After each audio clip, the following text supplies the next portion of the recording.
Welcome to the World Drone Market channel. Today's video is a step-by-step tutorial on how to connect the Skydroid G30 remote controller to the Skydroid S2 flight controller.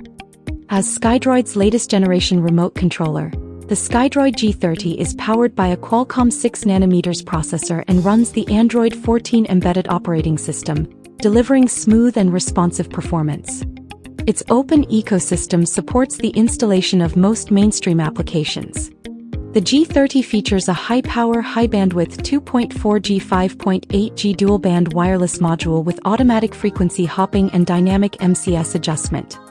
Video and data transmission remain stable during real flights, with low latency and a reliable connection, providing strong confidence for long-range operations. The Skydroid S2 is a high-performance flight controller with excellent expandability. It features a compact structure and a wide range of interfaces, supports multiple receiver types, and is compatible with various drone platforms. Installation and configuration are flexible and convenient. The video is mainly divided into 3 parts. What products are used in this test? How to connect the cables. How to display and control the image. What products are used in this test? The products used in this tutorial includes the Skydroid G30 remote controller, the Skydroid S2 flight controller, and a Tata 16,000 mAh battery. The cables used include the S2 power cable, the G30 receiver power cable, and the Telum 1 SPUS ion cable. How to connect the cables. The Telum 1 SPUS ion port on the S2 module is connected to the Telum 1 SBUS port on the G30 receiver. The connector on the S2 module side is a GH 1.257-pin connector, while the connector on the G30 receiver SBUS side is a GH 1.255-pin connector.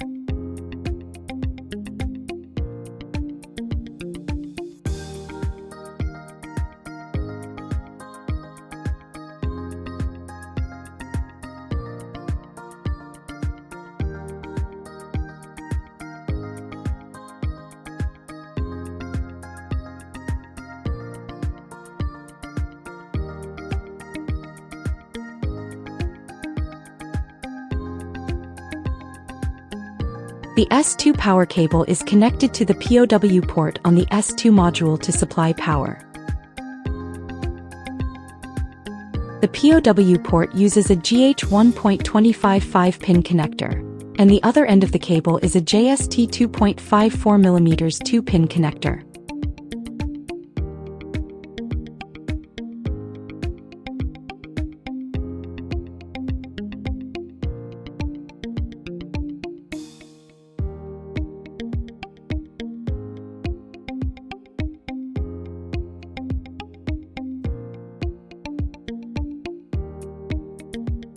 The G30 power cable is used to supply power to the receiver. The receiver power interface is an XT30 connector, and the other end of the cable is a JST 2.54mm 2-pin connector.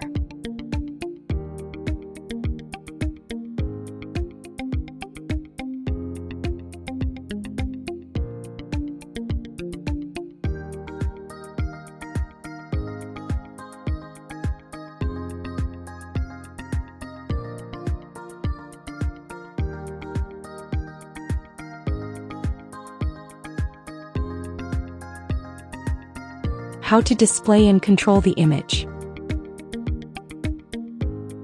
Power on the remote controller, enter Tool Assistant. Then go to Advanced Settings.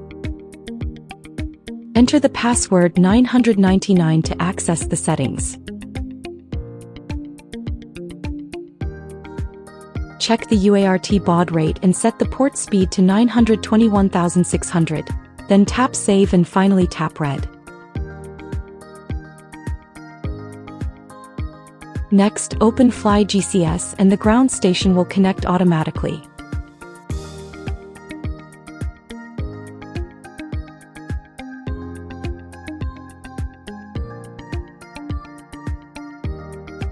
When you move the S2 module, you can see the flight controller status updating in real time in the ground station interface.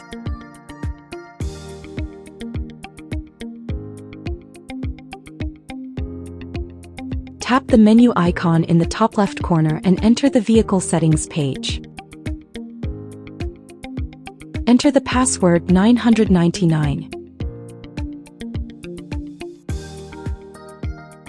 In the monitor page, you can check whether the channel outputs are functioning correctly.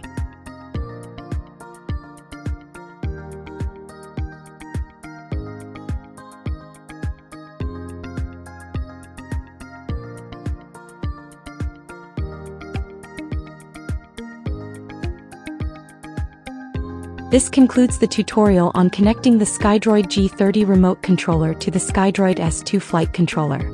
Thank you for watching. If there is more content you'd like to see, don't forget to follow the World Drone Market channel. See you in the next video.